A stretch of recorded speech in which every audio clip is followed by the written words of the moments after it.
Ang Flying Raijin o ang Flying Thunder God Jutsu ay isang legendary jutsu na naimbento ng second Hokage na si Tobirama Senju. At wala na ngang ninja o shinobi ang nakahigit sa second Hokage sa paggamit ng Flying Raijin until ipinanganak ang tao o shinobi na nagngangalang Minato Namikaze. Isang nilalang na naging legendary dahil sa mga magagandang nagawa niya nung Third Shinobi World War. At si Minato lang din naman ang naging dahilan kaya naitigil ang Third Shinobi World War. Binansagan si Minato Namikaze bilang the Yellow Flash of the Leaf at bilang pinakamabilis na shinobi sa kanyang era. At ang naging dahilan nga kaya binansagan si Minato bilang the Yellow Flash of the Leaf at bilang pinakamabilis na shinobi sa kanyang era ay dahil nga sa paggamit niya ng Flying Raijin o mas kilala bilang the Flying Thunder God Jutsu. Pero ang tanong, sino nga ba ang nagturo kay Minato ng Flying Raijin? Paano nga ba umabot sa henerasyon ni Minato ang Flying Raijin? Samantalang hindi naman na sila nagpang-abot ng panahon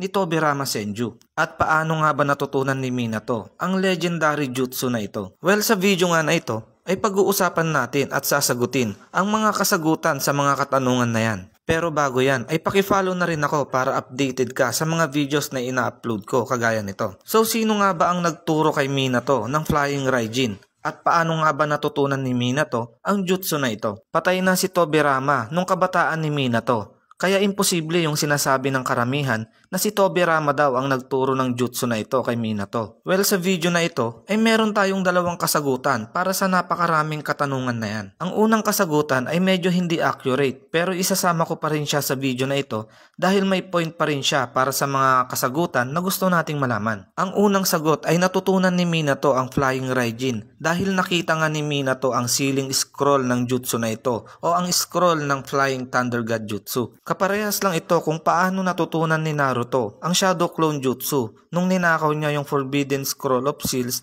nung episode 1 ng Naruto series. Kaparehas lang din nung natutunan kontrolin ni Yamato ang Wood Style Technique nung binigay sa kanya ni Danzo yung Scroll of Sealing ng Wood Style. At yan nga, yung unang naging kasagutan para sa mga katanungan na yan. At ang pangalawang kasagutan naman sa mga katanungan na ito, at ito ang pinakatotoo at accurate na kasagutan sa mga katanungan na yan. Ang nagturo kay Minato ng Flying Thunder God Jutsu o ang Flying Raijin ay walang iba kundi si Sarutobi Hiruzen. Alam ko na marami na namang magre-react dyan pero mas okay kung papatapusin mo muna yung video na ito bago kayo mag-react. So alam pala gamitin ni Hiruzen Sarutobi ang Flying Raijin pero bakit hindi natin nakita na ginamit niya ito? So bago natin sagutin ang mga katanungan na yan, ay alamin muna natin kung gaano nga ba kalakas itong si Hiruzen Sarutobi. Si Hiruzen Sarutobi nga ay tinagurian bilang the Professor at binansagan din siya bilang God of Shinobi dahil lahat ng jutsu na naimbento sa loob ng bayan ng Konoha ay kaya niyang i-perform o gamitin. At para sa mga hindi pa nakakaalam,